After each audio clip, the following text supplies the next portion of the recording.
रूस और यूक्रेन की लड़ाई को ख़त्म हो गए हैं। 55वां दिन एशिया के हिसाब से शुरू हो गया है और मैं आपको इसके मुख्य पॉइंट्स बताना चाहता हूँ।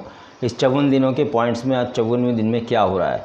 तो जहाँ तक लड़ाई का सवाल, युद्ध का सवाल है, खार्किव के ऊपर ज़बरदस्त बमबारी की जा रही है और वहाँ पर रूस जो है भरपूर डिस्ट्रक्शन कॉज कर रहा है और वहाँ पे जो सिविलियन फंसे हुए उनको निकालने का अभी तक कोई बातचीत का दौर नहीं चला जिससे फंसे हुए वहाँ के नागरिकों को निकाला जा सके। तो ये एक परेशानी वहाँ पर है। और रूस के मारियोपोल में रूस ने मारियोपोल पे तकरीबन कब्जा कर लिया है और वहाँ उसने धमकी दे दी है कि जो बचे हुए कुछ सैनिक निकल जाएँ उनको नेस्ता नाबूद कर दिया जाएगा। तो मारियोपोल की जंग लगभग ख़त्म हो रही है। वहाँ बचे कुछ सैनिक रेजिस्टेंस दे रहे हैं। वो कह रहे हैं यूक्रेनी सैनिक कि हम लड़ेंगे, हम सरेंडर नहीं करेंगे।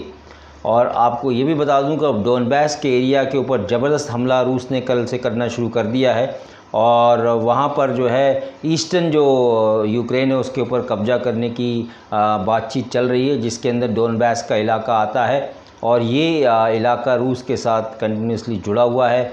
और यहाँ पे 40 से 50 हज़ार यूक्रेनी सैनिक डटकर मुकाबला करने के लिए तैयार हैं डोनबास एरिया में, जो कि बैटल हार्डन्ड हैं और उनको काफ़ी तगड़ा अनुभव है रेबेलियन के साथ युद्ध करने का। जो ये प्रो रशियन फोर्सेस जो यूक्रेन के ख़िलाफ़ लड़ाइयाँ कर रही हैं, जिनको रूस ने मदद की या सपोर्ट करके एक देश का तमगा दिया, उनसे मुकाबला करने में महारत हासिल है। और वो कहते हैं कि हम लड़ेंगे और ये मुकाबला जो है कौन जीतेगा वो देखने की बात है।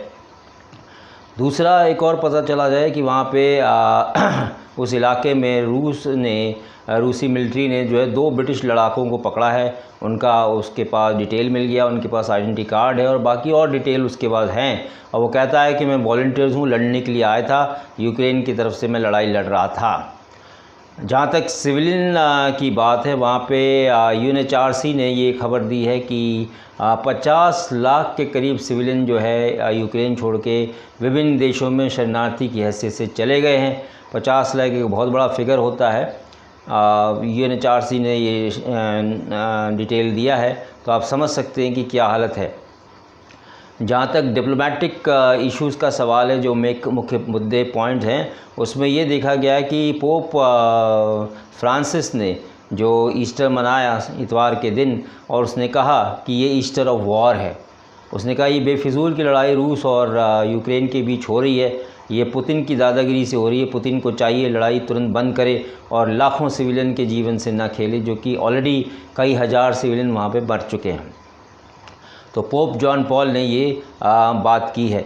और जहाँ तक इटालियन प्राइम मिनिस्टर का सवाल है, इटालियन का प्राइम मिनिस्टर ने कहा है कि ये जो पुतिन है उससे बात करना बेकार है, क्योंकि पुतिन जो है किसी की सुनता नहीं है और कोई फ़ायदा नहीं है इससे बात करने का, और ये घमंडी आदमी है। ऐसा इटली के प्राइम मिनिस्टर मॉरिस द्रागी जो है, उसका नाम दरागी है, उसने कहा है।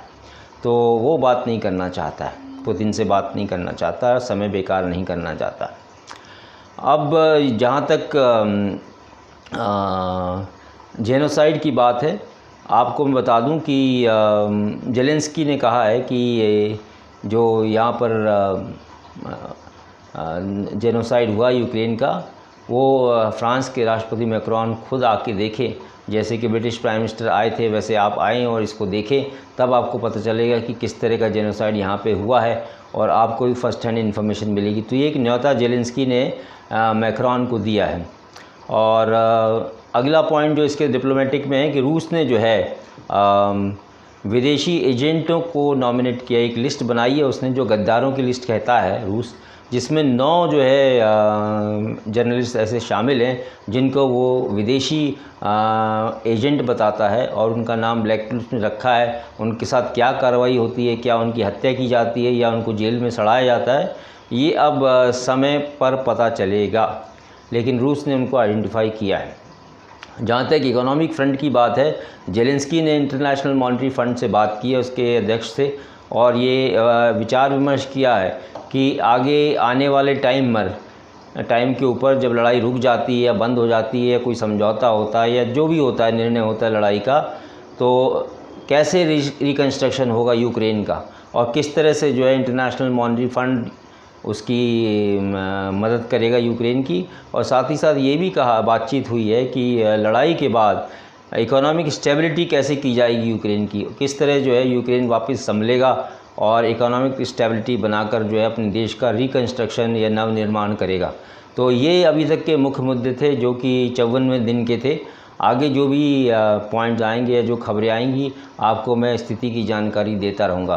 कृपया आप मेरे चैनल को देखें, सब्सक्राइब करें, लाइक करें और अपने दोस्तों को भी इसको फॉरवर्ड करें। अगर वो कुछ सवाल मुझसे पूछना चाहते हैं तो पूछ सकते हैं, मैं उन विषयों पर भी वीडियो बना के आपको प्रस्तुत करूँगा। तब तक के लिए धन्यवाद। मेरे चैनल को देखते रहें। Keep on watching my channel. Thank you very much.